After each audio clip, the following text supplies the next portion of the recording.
Meu nome é João Teodoro da Silva, eu sou o presidente do Conselho Federal de Corretores de Imóveis, o COFES, e esta apresentação não é propriamente uma palestra, mas um comentário em linhas gerais do que se convencionou chamar de nova lei do inquilinato, ou seja, das modificações introduzidas na lei do inquilinato. É bom esclarecer que não existe uma nova lei do inquilinato. O Congresso Nacional apenas editou e foi sancionada pelo Presidente da República a Lei número 12.112, de 9 de dezembro de 2009, que modifica alguns artigos da Lei 8.245, que é de 18 de outubro de 1991, a qual continua, portanto, sendo a Lei do Inquilinato, embora com as alterações nela introduzidas. Entretanto, para facilitar a nossa comunicação, nós vamos nos referir sempre à nova Lei do Inquilinato, já que assim a imprensa convencionou chamá-la. Nossos comentários são, na verdade, o atendimento a um pedido feito pelo professor Valdair João Zagotto, do curso de Gestão Imobiliária do Sesumar, Centro Universitário de Maringá, que pretende disponibilizá-los aos seus alunos em todo o Brasil durante a semana interdisciplinar daquela instituição de ensino superior. Como o pedido coincidiu com a realização pelo Cresce de palestras sobre o mesmo tema no seu programa Quarto Especial do mês de fevereiro, nós decidimos simplificar a nossa fala e, com autorização do palestrante do Cresce, o Dr. Antônio Linares Filho, nosso amigo e advogado daquela instituição, entregá-la, agregá-la à palestra por ele proferida, que é mais técnica e minuciosa. As duas apresentações estão disponíveis no site do COFES, www.cofes.gov.br, e do Cresce Paraná, www.crescepr.gov.br. Uma pergunta importante que muita gente tem feito e que pouca gente tem respondido é o seguinte: a quem favorece e a quem prejudica a nova lei, a chamada nova lei do inquilinato? Nós temos aí três partes diretamente interessadas nessa questão: o inquilino, o proprietário e o fiador. Na verdade, o mercado imobiliário como um todo, embora a gente entenda que haja opiniões divergentes, mas no mercado como um todo a gente tem verificado que há uma tendência a aceitar a nova lei como altamente modernizante das relações entre inquilinos e proprietários e também, obviamente, em relação à questão da fiança. A lei, ela na verdade prejudica, sim, o mau inquilino, aquele que não paga as suas obrigações em dia, aquele que costuma a exercer de maneira transversa os direitos que a lei lhe confere. Então, ela é bastante rigorosa no caso do inadimplente, mas é uma lei que favorece a relação inquilino-proprietário, porque certamente ela vai trazer muitos benefícios para esse relacionamento entre inquilino e proprietário durante o processo de locação. De modo que ela não prejudica, no nosso modo de entender, nem o inquilino, nem o proprietário e nem o fiador, muito ao contrário, beneficia a todos na medida em que todos exerçam com retidão os seus direitos e as suas obrigações na relação locatícia. Um outro ponto interessante de se observar é com relação a como ficam os contratos de locação que já existem em vigor já existiam em vigor no momento da entrada da nova lei, ou seja, no dia 25 de janeiro de 2010. Todos os estudos que nós temos feitos nos dizem que, na verdade, esses contratos se submetem naturalmente à nova lei. Então, aqueles que já têm contrato em vigor não precisam se preocupar, porque basta que eles cumpram as obrigações que foram estabelecidas pela nova lei, eles não terão nenhum problema.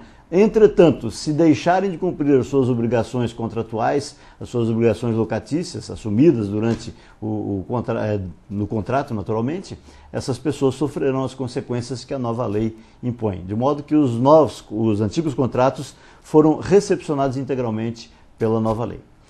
Nós vamos aqui falar da nova lei mais ou menos por tópicos. Então, eu gostaria de começar pelo seguinte: a nova lei praticamente não modifica em nada as regras existentes anteriormente para os imóveis não residenciais, ou seja, para aqueles imóveis que são usados para comércio, para indústria, para depósito e assim por diante.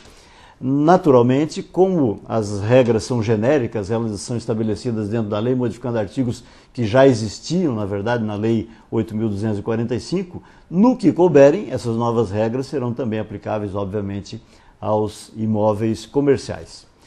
Com relação à possibilidade de desoneração da fiança ou desobrigação da fiança, que é um dos casos mais aventados quando se comenta sobre essa nova lei do inquilinato, é preciso esclarecer uma coisa, porque muitas pessoas têm entendido que a desoneração ou desobrigação da fiança pode ser feita a qualquer momento do processo de locação, mas não é verdade. A nova lei do inquilinato estabeleceu claramente os momentos em que pode ser feita a desobrigação da fiança. E são apenas dois momentos, basicamente. O primeiro deles diz respeito ao momento em que um casal, por exemplo, que está ocupando um imóvel alugado, se separa por qualquer motivo. Seja separação judicial, seja inclusive por morte, qualquer tipo de separação, mas permaneça no imóvel, ocupando o imóvel, um dos cônjuges, naturalmente, que ficou. Este cônjuge, naturalmente, terá a obrigação imediatamente de comunicar tanto ao fiador, se esta for a modalidade de garantia locatícia, e também ao proprietário do imóvel, que aconteceu a separação, por qualquer que seja o motivo, e que ele permanece no imóvel. E nesse caso, o fiador, se existir, né, ele terá o direito de se desonerar ou se desobrigar da fiança. Ele vai avisar oficialmente, né, através de uma comunicação documentada, tanto o proprietário do imóvel quanto o inquilino que permaneceu no imóvel, de que ele não pretende mais continuar como fiador. Aí o que vai acontecer? O inquilino terá um prazo de 30 dias para indicar um novo fiador idôneo para que o proprietário aceite naturalmente e a locação continue normalmente. E, obviamente, a lei estabelece também obrigações para o fiador nesse caso. Ou seja, depois de feita a comunicação oficial ao inquilino e ao proprietário, o fiador continua responsável pela garantia da locação ainda por 120 dias. É muito importante citar isso. Agora, se o locatário não fizer essa comunicação que ele tem de obrigação legal fazer ao proprietário e ao locador, ou se ele não conseguir indicar um fiador no prazo hábil que a lei estabelece, ou seja, de 30 dias depois de ocorrido o fato que fez com que ele permanecesse sozinho no imóvel, ele naturalmente poderá ter o contrato de locação rescindido, se o proprietário assim o entender. Porém, se o proprietário entender que mesmo sem fiança ele pode continuar no imóvel, o contrato passa a vigorar sem nenhuma garantia locatícia. Sem nenhuma garantia locatícia, quer dizer, obedecendo aqueles parâmetros, inclusive de desocupação em 15 dias, em caso de deixar de pagar o aluguel. Então é bastante interessante a gente notar que essas regras aí realmente modificaram de maneira significativa o relacionamento da questão locatícia a partir do dia 25 de janeiro de 2010.